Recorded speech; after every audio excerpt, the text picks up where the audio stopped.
ওম শান্তি। আজ 31/1/2025 প্রাত মুরলি। ওম শান্তি। বাপদাদা মধুবন। বাবা আজ মুরলিতে বলেছেন, মিষ্টি বাচ্চারা, পুণ্য আত্মা হতে হলে নিজের চাঁটকে দেখো যে কোনো পাপকর্ম হয়ে যায়নি তো, সত্যের খাতা জমা আছে। আজকের প্রশ্ন, সব থেকে বড় পাপ কি? উত্তরে বাবা বলেন, কারোর প্রতি খারাপ দৃষ্টি রাখা। এটাই হলো সব থেকে বড় পাপ। বাচ্চারা, তোমরা পুণ্য আত্মা হতে চলেছ, তাই তোমাদের কারোর প্রতি খারাপ দৃষ্টি রাখা যাবে না। নিজেকে চেক করো যে তুমি কতক্ষণ যোগযুক্ত হয়ে থাকো। কোনো পাপ কর্ম তো হয়ে যায় না। উঁচু পদ পেতে হবে, তাই খুব সাবধানে থেকো। এতটুকুও কুদৃষ্টি যেন না হয়। বাবা যে শ্রীমত দিচ্ছেন তার ওপর সম্পূর্ণভাবে চলতে থাকো। আজকের গীত, নিজের চেহারা দেখে নেড়ে প্রাণী। ওম শান্তি। অসীম জগতের বাবা নিজের বাচ্চাদেরকে বলছেন যে, হে বাচ্চারা, নিজেকে নিরীক্ষণ করো। এটাই তো মানুষের জানা আছে যে তারা সারা জীবনে কি কি পাপকর্ম করেছে আর কি কি পুণ্যকর্ম করেছে। প্রত্যেক দিন নিজে দৈনন্দিন চাঁটকে দেখো কত পাপ আর কত পুণ্য করেছো। কাউকে নারাজ তো করনি। প্রত্যেক মানুষ এটা জানে যে তারা নিজেদের জীবনে কি কি কর্ম করেছে, কত পাপ কর্ম করেছে আর কত দান পুণ্য আদি করেছে। মানুষ তীর্থযাত্রা আদি করার সময় অনেক দান পুণ্য ইত্যাদি করে। সেই সময় তারা চেষ্টা করে যে যাতে কোনো পাপকর্ম তাদের দ্বারা না হয়। তাই বাবাও বাচ্চাদেরকে জিজ্ঞাসা করছেন যে কত পাপকর্ম আর কত পুণ্যকর্ম করেছো। এখন বাচ্চারা, তোমাদের পুণ্য আত্মা হতে হবে, কোনোরূপ পাপকর্ম করবে না। পাপও অনেক প্রকারের হয়ে থাকে।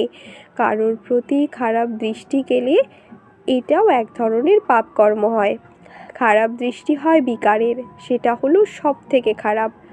কখনো বিকারী দৃষ্টি যেন কারোর প্রতি না যায়। বিশেষ করে স্ত্রী পুরুষের তো বিকারী দৃষ্টি হয়ে থাকে। কুমার কুমারীদেরও কোথাও না কোথাও বিকারযুক্ত দৃষ্টি হয়ে থাকে। এখন বাবা বলছেন যে এই বিকারী দৃষ্টি যেন না হয়, না হলে তো তোমাদেরকে বাদর বলে ডাকতে হবে। উদাহরণস্বরূপ নারদকে দেখানো হয়েছে, তাই না? নারদ বলেছিল যে আমি লক্ষ্মীকে বরণ করব। তোমরাও বলো যে আমিও লক্ষ্মীকে বরণ করব। নারী থেকে লক্ষ্মী, নর থেকে নারায়ণ হবে। বাবা বলছেন যে হৃদয় দিয়ে নিজেকে জিজ্ঞাসা করো যে কতখানি আমি পুণ্য আত্মা হতে পেরেছি। কোনো পাপ কর্ম তো করছি না, কতক্ষণ আমি যোগযুক্ত হয়ে থাকছি। বাচ্চারা, তোমরা তো বাবাকে চিনেই গেছো, তাই তো এখানে বসে আছো, তাই না? দুনিয়ার মানুষেরা তো বাবাকে চেনেই না, যে তারা বলবে ইনি হলেন বাপ দাদা। তোমরা ব্রাহ্মণ বাচ্চারা তো জানো যে পরমপিতা পরমাত্মা ব্রহ্মা বাবার শরীরে প্রবেশ করেন, আমাদেরকে অবিনাশী জ্ঞানরত্নের খাজানা দিয়ে ভরপুর করে দেন। মানুষের কাছে থাকে বিনাশী ধন, সেটাই তারা দান করে। সেটা তো হলো পাথরের সমান, এটা হলো জ্ঞানীর রত্ন। জ্ঞান সাগর বাবার কাছেই এই রত্ন থাকে। এক এক রত্ন লক্ষ টাকার সমান। রত্নাকর বাবার থেকে জ্ঞান রত্ন ধারণ করে পুনরায় এই রত্নের দান করতে হবে। যত পরিমাণ যে গ্রহণ করবে তার দান করবে, ততই সে উঁচু পদ প্রাপ্ত করবে। তাই বাবা বোঝাচ্ছেন যে নিজের অন্তরকে দেখো যে নিজে কত পাপকর্ম করেছো। এখন কোনোরূপ পাপকর্ম তো হচ্ছে না, এতটুকু কুদৃষ্টি যেন কারোর প্রতি না যায়। বাবাজি শ্রীমত দিচ্ছেন তার ওপর সম্পূর্ণভাবে চলতে হবে। এর জন্য সাবধানতা বজায় রাখতে হবে। মায়ার তুফান তো আসবেই, কিন্তু কর্মেন্দ্রিয় দিয়ে কোনো বিকর্ম যেন না হয়ে যায়।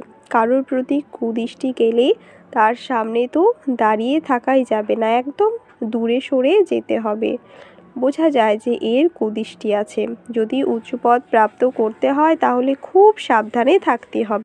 কুদৃষ্টি হলে তো বিকলাঙ্গ হয়ে জন্মগ্রহণ করতে হবে। বাবা যে শ্রীমত দিচ্ছেন তার উপরেই চলতে হবে। বাবাকে বাচ্চারাই চিনতে পারে। উদাহরণস্বরূপ মনে করো বাবা কোথাও গেছেন, তাহলে বাচ্চারাই তাকে বুঝতে পারবেন যে বাপ দাদা এসেছেন। অন্যদিকে মানুষের ভিড় তো অনেক হয়ে যায় তাকে দেখার জন্য, কিন্তু তারা তো এনাকে জানেই না। কেউ হয়তো জিজ্ঞাসা করেন যে ইনি কে, তখন বলো যে ইনি হলেন বাপদাদা। ব্যাচ তো সবার কাছেই থাকা চাই। বলো শিব বাবা আমাদেরকে এই দাদার দ্বারা অবিনাশী জ্ঞান রত্নের দান করছেন। এটা হলো স্পিরিচুয়াল নলেজ। স্পিরিচুয়াল ফাদার সকল আত্মাদের বাবা বসে এই জ্ঞান শোনাচ্ছেন। শিব ভগবানুবাজ। গীতাতে কৃষ্ণ ভগবানুবাজ লেখা আছে। এটা হলো ভুল কথা। জ্ঞান সাগর পতিত পাবন শিবকেই বলা হয়ে থাকে। জ্ঞানের দ্বারা সদ্গতি হয়। এটা হলো অবিনাশী জ্ঞানরত্ন। সদ্গতি দাতা হলেন এক বাবা। এই সমস্ত কথা ভালো করে স্মরণে রাখতে হবে। এখন বাচ্চারা বুঝে গেছে যে আমরা বাবাকে জেনে গেছি, আর বাবাও এটা বোঝেন যে আমি বাচ্চাদেরকে জানি। বাবা তো বলবেনই যে এরা সবাই হলো আমার বাচ্চা, কিন্তু কেউ জানে না। ভাগ্যে থাকলে পরবর্তীকালে জানতে পারবে। মনে করো বাবা কোথাও যাচ্ছেন, কেউ জিজ্ঞাসা করলো ইনি কে, অবশ্যই শুদ্ধ ভাবনা দিয়ে জিজ্ঞাসা করবে। উত্তর একটাই বলো যে ইনি হলেন বাপদাদা, অসীম জগতের বাবা হলেন নিরাকার। তিনি যতক্ষণ না এই সাকার শরীরে আসেন ততক্ষণ বাবার থেকে অবিনাশী উত্তরাধিকার কিভাবে প্রাপ্ত হবে? শিব বাবা প্রজাপিতা ব্রহ্মার দ্বারা দত্তক নিয়ে আশীর্বাদ প্রদান করেন। ইনি হলেন প্রজাপিতা ব্রহ্মা, আর তোমরা সব হলে বিকে, আমাদের পরাণ জ্ঞানের সাগর। তার থেকেই উত্তরাধিকার প্রাপ্ত হয়। এই ব্রহ্মা বাবাও এখন পড়ছেন। তোমরা ব্রাহ্মণ থেকে পুনরায় দেবতা হতে চলেছ। কাউকে বোঝানো তো খুবই সহজ, কাউকে ব্যাচ দেখিয়ে বোঝালেও খুব ভালো হয়। বলো বাবা বলেন যে আমাকে স্মরণ করো তো তোমাদের বিকর্ম বিনাশ হয়ে যাবে, পবিত্র হয়ে পবিত্র দুনিয়ায় চলে যাবে। এই বাবা হলেন পতিত পাবন, তাই না? আমরা পুরুষার্থ করছি পবিত্র হওয়ার জন্য। যখন বিনাশের সময় হবে তখন আমাদের এই পড়াও সম্পূর্ণ হয়ে যাবে। এই সব কথা বোঝানো খুবই সহজ। কেউ যদি কোথাও যাতায়াত করো তাহলে এই ব্যাচ সাথে রেখে দিও। এই ব্যাচের সাথে একটা ছোট্ট পর্চাও রেখে দেবে। তাতে লেখা থাকবে যে ভারতে বাবা এসে পুনরায় আদি সনাতন দেবী দেবতা ধর্ম স্থাপন করছেন। অন্য সকল ধর্ম এই মহাভারত লড়াইকে দ্বারা কল্পপূর্বের ন্যায় ড্রামার প্ল্যান অনুসারে বিনাশ হয়ে যাবে। এরকম পর্চা 2 থেকে 4 লক্ষ ছাপানো চাই। যে কেউ পর্চা বিতরণ করতে পারে। ওপরে ত্রিমূর্তির চিত্র থাকবে, অপরদিকে সেন্টারের অ্যাড্রেস থাকবে। বাচ্চাদের বুদ্ধিতে সারাদিন এই সব সেবার চিন্তাই যেন থাকে। বাচ্চারা তো এই গান শুনেছেই। প্রতিদিন নিজে দৈনন্দিন চার্ট বসে লিখতে হবে যে আমরা সারাদিন আমাদের স্থিতিতে কেমন ছিলাম। বাবা এই রকম অনেক মানুষ দেখছেন যারা কিনা রোজ রাতে সারাদিনের চার্ট লেখেন, চেক করে যে সারাদিন কোনো খারাপ কাজ তো করিনি, সব কিছু পুঙ্খানুপুঙ্খভাবে লেখে। এটা বোঝে যে ভালো জীবন কাহিনী লেখা থাকলে পরবর্তীকালে যারা এই ডায়েরি পড়বে তারাও এই সুন্দর সংস্কার শিখতে পারবে। এই রকম লেখার জন্য ব্যক্তিত্ব খুব ভালো হয়ে যায়। বিকারী তো সবাই আছেই, এখানে তো সেসবের কথা নেই। তোমরা প্রত্যেক দিন নিজেদের দৈনন্দিন চার্ট দেখো, তারপর বাবার কাছে পাঠিয়ে দাও। তাহলে উন্নতিও খুব ভালো হবে আর ভয়ও থাকবে। সবটাই পরিষ্কার করে লিখতে হবে।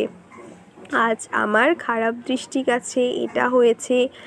যারা একে অপরকে দুঃখ দেয় বাবা তাদেরকে গাজি বলেন। জন্ম জন্মান্তরের পাপ তোমাদের মাথার ওপরে রয়েছে। এখন তোমাদেরকে স্মরণের শক্তি দিয়ে পাপের বোঝাগুলিকে নামাতে হবে। এই জন্য প্রতিদিন দেখতে হবে যে আজ আমি কাউকে দুঃখ দেইনি তো। তা করলে পাপ হয়ে যায়। বাবা বলেন যে কাউকে দুঃখ দিও না, নিজেকে সম্পূর্ণরূপে চেক করো, আমি কত পাপ করেছি আর কত পুণ্য কাজ করেছি। যার সাথেই দেখা হবে সবাইকে রাস্তা বলে দিতে হবে। সবাইকে অন্তত প্রেমের সাথে বলো যে বাবাকে স্মরণ করো আর পবিত্র হও। গৃহস্থ ব্যবহারের থেকেও পদ্ম ফুলের সমান পবিত্র থাকতে হবে। যদিও তোমরা সঙ্গম যুগে আছো, কিন্তু এটা হলো রাবণ রাজ্য, তাই না? এই মায়াবী বিষয় বৈতরণী নদীতে থেকেও পদ্ম ফুলের সমান পবিত্র থাকতে হবে। পদ্ম ফুল জলে তার সন্তান সন্ততি সহ ছড়িয়ে থাকে, তবুও জল থেকে ওপরে থাকে। গৃহস্থী সে অনেক জিনিসের জন্ম দেয়। এই দৃষ্টান্ত হলো তোমাদের যে বিকারের থেকে পৃথক হয়ে থাকো।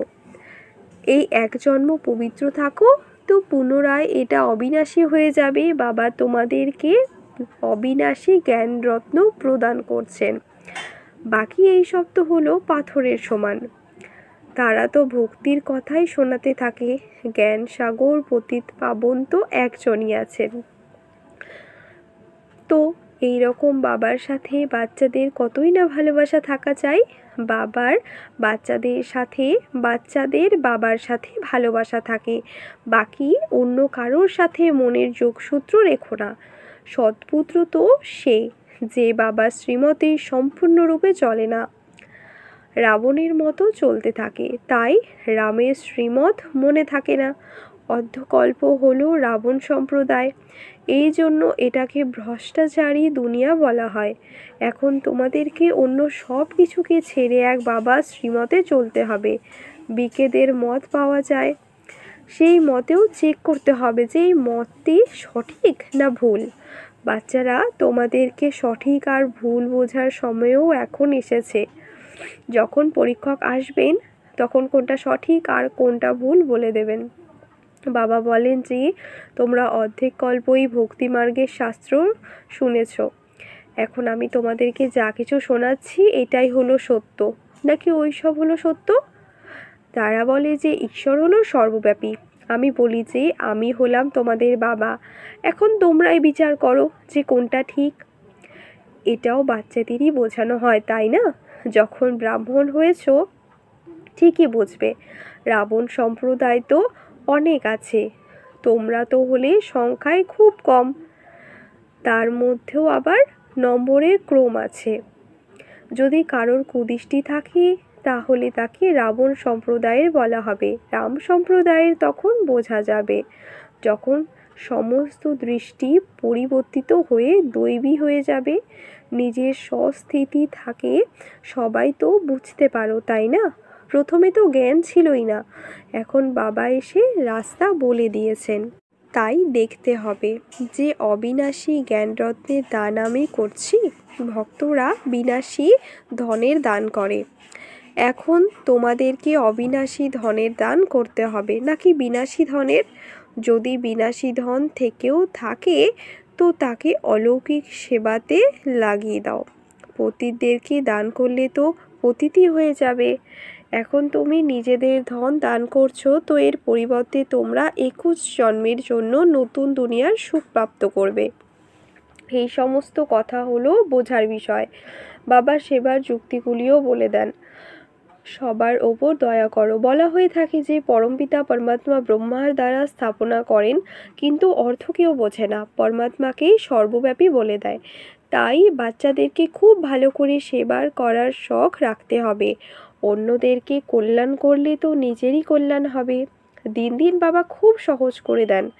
এই ত্রিমূর্তির চিত্রও খুব সুন্দর। এতে শিব বাবাও আছেন, আবার প্রজাপিতা ব্রহ্মাও আছেন। প্রজাপিতা ব্রহ্মা এবং ব্রহ্মা কুমার কুমারীদের দ্বারা পুনরায় ভারতে 100% পবিত্রতা, সুখ, শান্তির দৈবী স্বরাজ্য স্থাপন করছেন। বাকি অনেক ধর্ম এই মহাভারত লড়াইয়ের দ্বারা কল্পপূর্বের ন্যায় বিনাশ হয়ে যাবে। এই রকম ওই রকম পর্চা ছাপিয়ে বিতরণ করতে হবে। বাবা কত সহজে রাস্তা বলে দেন। প্রদর্শনীতেও পর্চা দাও। পর্চা দ্বারা বোঝানো সহজ। পুরনো দুনিয়ার বিনাশ তো হতেই হবে, নতুন দুনিয়ার স্থাপনা হচ্ছে। এক আদি সনাতন দেবী দেবতা ধর্মের স্থাপনা হচ্ছে। বাকি এই সব বিনাশ হয়ে যাবে কল্প পূর্বের ন্যায়। যেখানেই যাও পকেটে পর্চা আর ব্যাস যেন সর্বদা থাকে। সেকেন্ডে জীবন মুক্তি গাওয়া হয়। বলো, ইনি হলেন বাবা, আর ইনি হলেন দাদা। এই বাবাকে স্মরণ করলে এই সত্যযুগে দেবতাপদ পাওয়া যায়।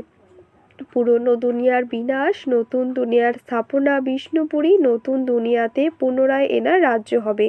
কত সহজ আছে। অনেক মানুষ তীর্থ আদি করতে যায়, কত ধাক্কা খায়। আর্য সমাজীরাও ট্রেন ভর্তি করে যায়। এটাকে বলা হয় ধর্মের ধাক্কা। বাস্তবে হলো অধর্মের ধাক্কা। ধর্মের মধ্যে তো ধাক্কা খাওয়ার দরকারই নেই। তোমরা তো পড়াশোনা করছো, ভক্তি মার্গে মানুষ কত কিনাই করতে থাকে। বাচ্চারা এই গীত তো শুনেছে যে চেহারা দেখে নেড়ে প্রাণী। এই চেহারা বা মুখ তো তোমরা ছাড়া আর অন্য কেউ দেখতে পাবে না। ভগবানকেও তোমরা দেখতে পারো। এটা হলো জ্ঞানের কথা। তোমরা মনুষ্য থেকে দেবতা, পাপ আত্মা থেকে পুণ্য আত্মা হতে চলেছ। জগতে এই সমস্ত কথা কেউই জানে না। এই লক্ষ্মীনারায়ণ স্বর্গের মালিক কিভাবে হয়েছিলেন এই সমস্ত কথাও কারোর জানা নেই। বাচ্চারা তো সব জেনে গেছে। কারোর বুদ্ধিতে তীর লেগে যায় তো বেড়া পার হয়ে যাবে। আচ্ছা, মিষ্টি মিষ্টি হারানিথি বাচ্চাদের প্রতি মাতা পিতা বাপ দাদার স্মরণে স্নেহ সুমন আর সুপ্রভাত। আত্মাদের পিতা তার আত্মারূপী বাচ্চাদেরকে জানাচ্ছেন নমস্কার। ধারণার জন্য মুখ্যসার 1 নম্বর, যদি বিনাশী ধন থাকে তবে তাকে সফল করার জন্য অলৌকিক সেবাতে লাগিয়ে দাও। অবিনাশী ধনের দানও অবশ্যই করতে হবে। 2 নম্বর, নিজের দৈনন্দিন চার্ট দেখো যে নিজের স্থিতি কেমন। সারাদিন কোনো খারাপ কাজ হয়নি তো? একে অপরকে দুঃখ দেয়নি তো? কারোর প্রতি কুদৃষ্টি যায়নি তো?